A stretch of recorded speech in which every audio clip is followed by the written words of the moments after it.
রাতে খেয়েছো? হ্যাঁ খেয়েছি, খেয়ে তো শুয়ে পড়লাম। রেহান খেতে আয়। কি ব্যাপার?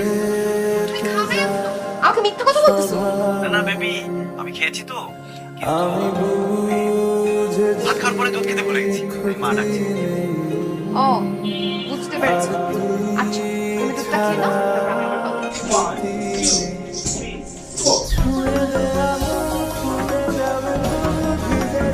বিয়ের সাথে আমার রিলেশন ছিল। উল্টা পাল্টা কথা বললে কিন্তু একদম নাক মুখ ফাটাই দেবো খুশি ভাইরা। আর বাড়ি তো আমি আপনাকে আসছি, কিন্তু যখন জানলাম যে এর আগেও দুটা ছেলের সাথে এমনটাই করছে, এটা আপনার সাথে একদম করছে, তাই বুঝলাম আপনার ভুল।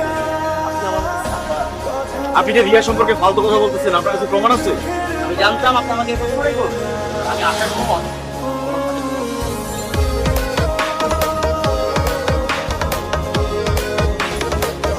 ভালো করে দেখুন, এটা এডিট করা ছবি